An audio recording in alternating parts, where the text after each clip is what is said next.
আসসালামু আলাইকুম। বাঙালি রান্নাবান্নার আরও একটি নতুন পর্বে আপনাদের সবাইকে স্বাগত। রমজান স্পেশাল আজকের পর্বে আপনাদের তৈরি করে দেখাবো ভিন্ন স্বাদের একটা বেগুনির রেসিপি। একদম সহজভাবে এই রেসিপিটা তৈরি করে দেখিয়েছি। আশা করছি আপনাদের সকলের কাছে রেসিপিটা ভালো লাগবে। আজকের বেগুনি তৈরি করার জন্য আমাদের প্রয়োজন পড়বে এরকম রুষ্টপুষ্ট বেগুনের। এবার প্রথমেই বেগুনের স্কিন ছাড়িয়ে বেগুনগুলোকে একটু মোটা করে টুকরা করে নিয়েছি। এবার এর মধ্যে দিয়ে দিলাম 1/4 চা চামচ লবণ, 1/4 চা চামচ দিয়ে দিলাম হলুদের গুঁড়া, আধা চা চামচ দিয়েছি মরিচের গুঁড়া, আর সেই সাথে দিয়েছি আধা চা চামচ চিলি ফ্লেক্স। এবার মশলার সাথে বেগুনগুলোকে ভালোভাবে মাখিয়ে নিচ্ছি। আর মশলা দিয়ে বেগুনগুলোকে মাখিয়ে নেওয়া হয়ে গেলে আমি 10 মিনিটের মতো একটা সাইডে রেখে দিব। আমি একটা বাটির মধ্যে একটা ডিম ভেঙে নিয়েছি, আর এর মধ্যে সামান্য একটু লবণ দিয়ে এবার ডিমটাকে খুব ভালোভাবে ফেটিয়ে নিচ্ছি। ভালোভাবে যখন ডিমটা ফেটিয়ে নেওয়া হয়ে যাবে তখন আমরা যে ম্যারিনেট করে রেখেছিলাম সেই বেগুনের থেকে একটা বেগুনের টুকরা নিয়ে প্রথমে ডিমের মিশ্রণে ভালোভাবে চুবিয়ে নিচ্ছি।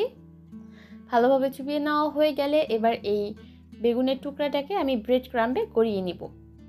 আমি এখানে ফ্রেশ ব্রেড ক্রাম্ব ব্যবহার করেছি, আপনারা চাইলে টোস্ট বিস্কিটের গুঁড়া ব্যবহার করেও কিন্তু এই রেসিপিটা তৈরি করতে পারেন। খুব ভালোভাবে চারিদিক থেকে ব্রেড ক্রাম্ব দিয়ে গড়িয়ে নেওয়া হয়ে গেলে এবার এই বেগুনটাকে সরাসরি গরম তেলে ছেড়ে দিতে হবে।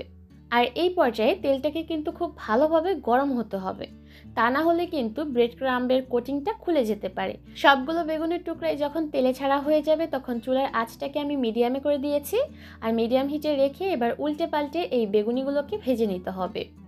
কোনোভাবেই চুলার আঁচ বাড়িয়ে দিতে যাবেন না, তাহলে বেগুনিগুলোর উপরে খুব তাড়াতাড়ি রং ধরে যাবে কিন্তু ভিতর থেকে কাঁচা থেকে যাবে। যেহেতু বেগুন সিদ্ধ হতে খুব বেশি একটা সময় লাগে না, তাছাড়াও আমরা বেগুনগুলোকে কিন্তু ডুবো তেলে ভাজছি, তাই বেগুনগুলো সিদ্ধ হতে কিন্তু খুব বেশি একটা সময় লাগবে না। 6 থেকে 7 মিনিটের মতো ভাজলেই দেখবেন বেগুনিগুলোর উপর সুন্দর একটা রঙও চলে আসবে আর বেগুনগুলো সিদ্ধ হয়ে যাবে। ঠিক সেই পর্যায়ে আমি বেগুনিগুলোকে চুলা থেকে নামিয়ে একটা স্ট্রেনের উপর নিয়ে নিব, যাতে করে এক্সট্রা তেল ঝরে যায়। একদমই অল্প উপকরণের সহজ এই মজাদার বেগুনিগুলো আপনারা চাইলে আসছে রমজানে ইফতার আইটেম হিসেবে সার্ভ করতে পারেন। দেখবেন ছোট বড় সকলের কাছেই ভালো লাগবে। সবাইকে পবিত্র মাহে রমজানের অগ্রিম শুভেচ্ছা জানিয়ে এখানেই বিদায় নিচ্ছি। ভালো থাকবেন সবাই। আল্লাহ হাফেজ।